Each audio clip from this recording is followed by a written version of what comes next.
Bueno, vamos a ver algunos ejemplos de la transformada de Legendre. Eh, Vamos a ver un par de ejemplos escalares y al final un ejemplo donde vamos a utilizar el caso vectorial.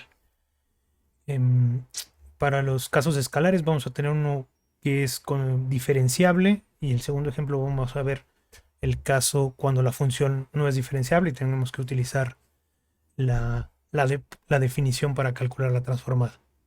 Entonces, bueno, vamos a comenzar con este ejemplo que está aquí, que es una función cuadrática. Es convexa esta función, ¿no? Si lo dibujamos, ¿no? Vamos a dibujar la función, ¿no? Esta no tiene mayor complicación.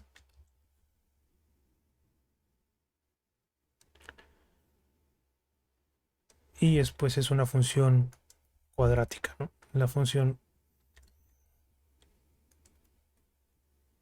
cuadrada.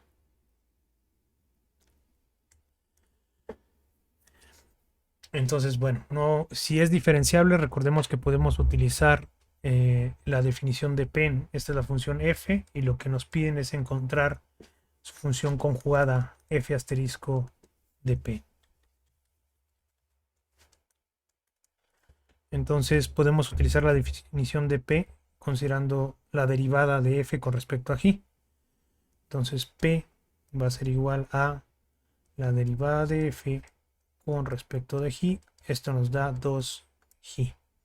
De aquí podemos despejar g en función de p para obtener g de p. Recordemos, ¿no? Digo, vamos a acordarnos cómo calcularíamos, antes de seguir esta parte, cómo calcularíamos la función conjugada o la transformada de Legendre de esta función. Es p por g de p menos la función de g de p. Entonces vamos a aplicar esto que está aquí. Entonces necesitamos calcular g de p. G de p es, despejamos de aquí g y obtenemos que es un medio de p. Y pues prácticamente lo demás es simplemente sustituir en esta ecuación que está acá. Entonces la transformada es p por g de p, que es un medio de p, menos la función evaluada, ¿no? En g de p, la función evaluada en g de p, pues es g de p es un medio de p, todo esto al cuadrado, es un cuarto de p cuadrada. Entonces nos queda cuarto de p cuadrada. Entonces tendremos un medio de p cuadrada menos un cuarto de p cuadrada, nos queda un cuarto de p cuadrada. Entonces esta es la función conjugada de nuestra función original. En realidad aquí la transformada simplemente nos da la misma función escalada, no siempre es el caso, ¿no? Este es un caso muy particular. De hecho, si revisan que para otros exponentes diferentes de 2, no es totalmente simétrica la transformación. De acuerdo. Vamos a ver el segundo ejemplo. El segundo ejemplo es la función valor absoluto. La función valor absoluto es una función que no es diferenciable en el origen, o al menos no en el sentido que normalmente lo manejamos. Por lo tanto, no podemos utilizar la definición de p como la derivada de f con respecto de g en todos lados. Y tenemos que ser más cuidadosos. Entonces la función valor absoluto pues es algo así. Es simétrica y es convexa. Y vamos a acordarnos que la definición de la función conjugada,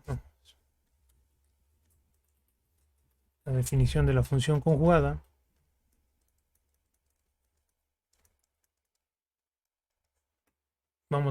primero vamos a recordar cuál es la definición de g en este caso. En este caso g no lo podemos despejar utilizando la derivada. Entonces g de p, ¿no? Era el argumento que nos maximizaba por G la expresión P por G menos la función evaluada en ese G. Ajá. Entonces por G tenemos que buscar, o sea, vamos a dar un P y tenemos que buscar el G que nos dé el valor máximo de esta función. ¿Dónde lo vamos a buscar? Pues en todo R, para todos los reales, para cada P que nosotros le damos. Y eso podría ser muy exhaustivo, pero vamos a ver que para este caso no hay, no va a haber mucho problema, ¿no? En otros casos es un poco más complicado revisar o verificar esta maximización y recuperar el argumento, pero para este caso no es tan difícil. ¿Por qué?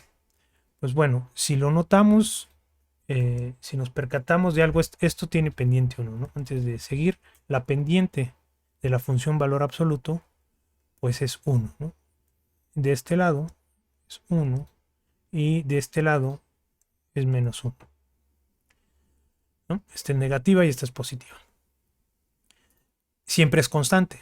De hecho, un detalle interesante es que es una función que no es estrictamente convexa, ¿no? Todos estos tienen, si yo pongo un punto aquí y otro punto acá, hay una línea que está totalmente contenida en esta frontera, en la función, en la gráfica de la función. Bueno, pero lo interesante es que tiene pendiente constante, ¿no? De un lado y acá, para la parte positiva tiene pendiente constante de 1 y para la parte negativa tiene pendiente constante de menos 1. Entonces, vamos a empezar a darle valores, ¿no? Si le empezamos a dar valores a P, ¿qué quiere decir eso? Si le damos darle valores a P es trazar líneas, ¿no? Vamos a empezar, por ejemplo, con una P que esté entre 0 y 1, ¿no? Vamos a dividir los casos entre 0 y 1 porque son por arriba y por abajo de estas gráficas, ¿no?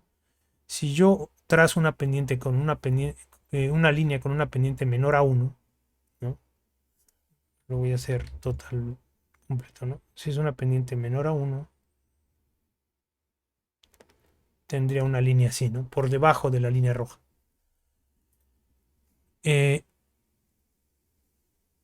Y yo puedo moverme entre menos 1, ¿no? Si puedo ir trazando líneas, ¿no?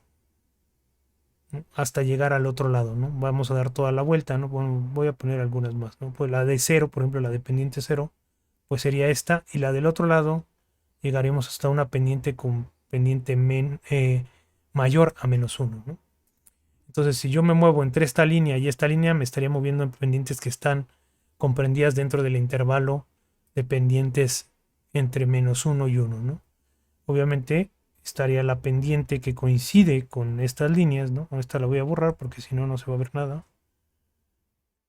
Y la pendiente con 1, ¿no? Serían todas estas líneas. Entonces podemos dividir los casos en los cuales vamos a buscar entre líneas con pendiente entre menos 1 y 1 y líneas que están por arriba de esta gráfica, ¿no? Que serían pendientes líneas que tendrían pendientes menores a menos 1, ¿no? O mayores a 1, ¿no? Se puede dibujar, por ejemplo, esta línea lo voy a dibujar con color verde. Esta línea que está por arriba tendría una pendiente mayor a 1 y esta línea que está por acá tendría una pendiente menor a menos 1. Entonces vamos a empezar con las azules. Vamos a considerar ese caso. Entonces en ese caso vamos a ver qué pasa si nuestra pendiente, ¿no? Si nuestra P está entre menos 1 y 1, ¿no?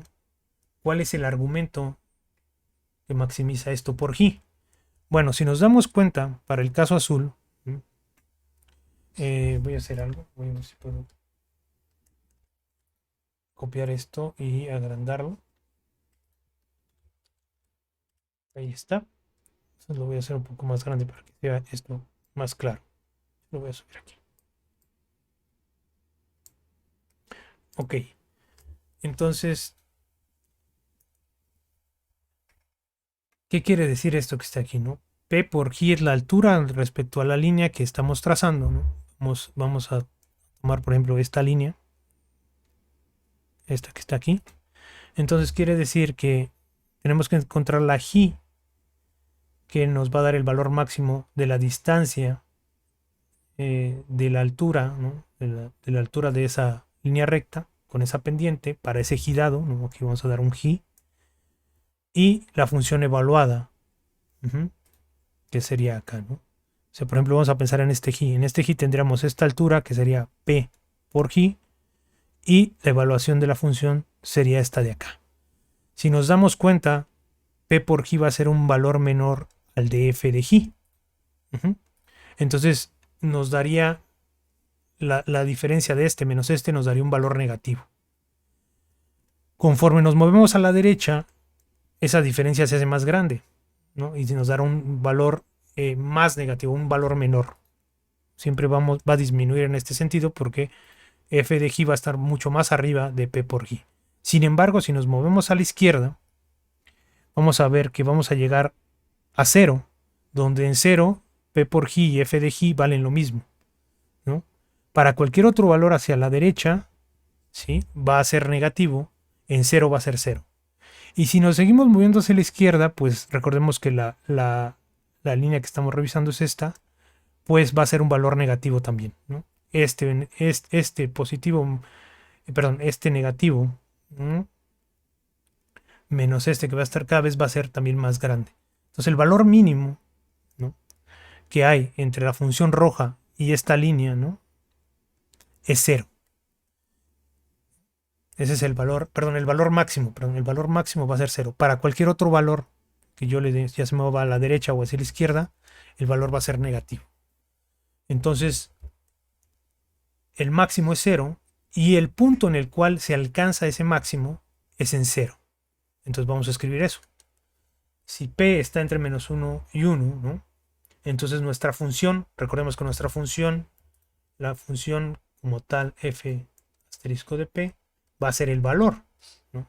que va a ser el supremo de P por G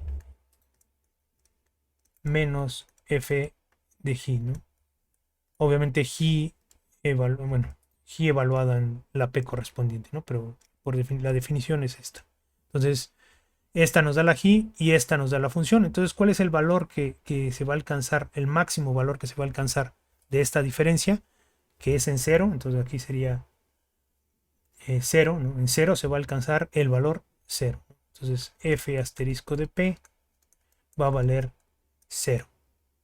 Entonces, si le doy una línea, una recta con una pendiente entre menos 1 y 1, ¿sí? el valor siempre va a ser de la función conjugada va a ser 0.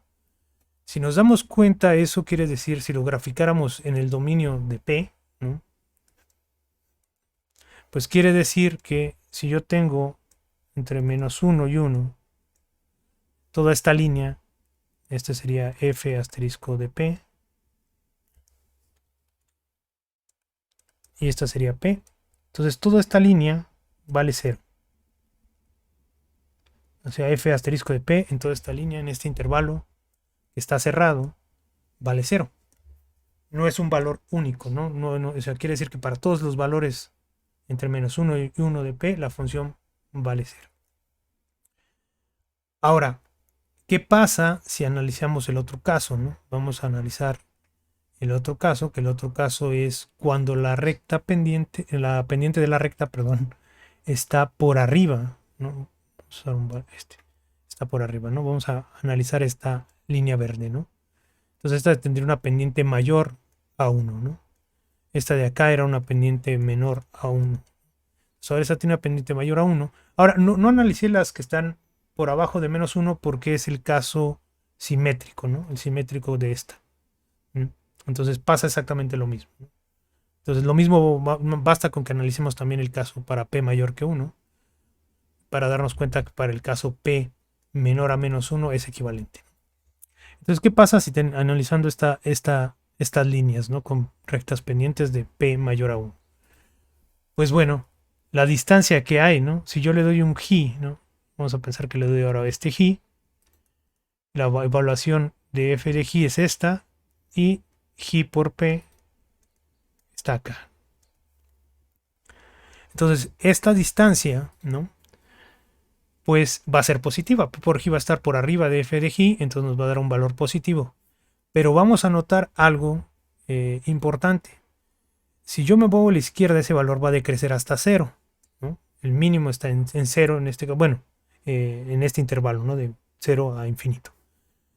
Pero yo quiero el máximo, entonces si nos movemos en G hacia la derecha, esta distancia cada vez se va haciendo más grande. Y la pregunta es, ¿dónde alcanza el máximo por G? Pues si yo le sigo dando valores a G, voy a llegar a infinito. Bueno, si se mueve G hasta infinito, en infinito la diferencia es infinita. Entonces el máximo valor, esta es una función no acotada, es esta que está aquí para el caso P mayor a 1. O sea, para el caso P mayor a 1, esta expresión no está acotada para G. O sea, yo le puedo ir dando G, si se dan cuenta, va creciendo. Y f de G siempre va a ser menor a P por G, entonces va a ir tendiendo infinito esto. El máximo se va a alcanzar en infinito. Bueno, no es como que propiamente el máximo, sino el supremo. Se va a alcanzar en infinito. Y por lo tanto, para cualquier valor de P que sea mayor a 1, pues f asterisco de esa P va a ser infinito. Lo mismo va a pasar para el caso menor a menos 1, ¿no? Menor a menos 1, de hecho, nos podemos ver exactamente la misma condición. Ahora, que si es más o menos infinito en este caso, si nosotros analizamos por acá, ¿no? Nos damos cuenta que aquí, ¿no? la diferencia va a ir creciendo, también si nos movemos hacia la izquierda. Pero de este lado, si seguimos esta línea por este lado, ¿no? Aquí vamos a tener P por G negativo, ¿no? Más esto que está aquí, ¿no? Entonces es lo mismo exactamente, es la misma situación, ¿no? El valor en sí de la diferencia, ¿no? Es infinito. O sea, va a seguir creciendo, la diferencia es positiva, no es más menos infinito. Nos tendremos que mover cuando la pendiente es menor a menos 1 en el sentido de G negativa, pero el valor como tal, que es lo que recuperamos acá, del supremo, es infinito. Entonces vamos a escribir lo que nos hace falta. Entonces para P fuera de este intervalo, el valor de la función f asterisco es infinito. Quiere decir que de este punto se va a infinito. O sea, se iría infinito, ya la función ya no la podría dibujar porque está en infinito. Si lo queremos escribir de manera formal, esta transformación, ¿no? Vamos a escribirlo aquí. Tendríamos que f asterisco de P es 0, ¿no? Si P está entre menos 1 y 1, o infinito si P no está entre menos 1 y 1.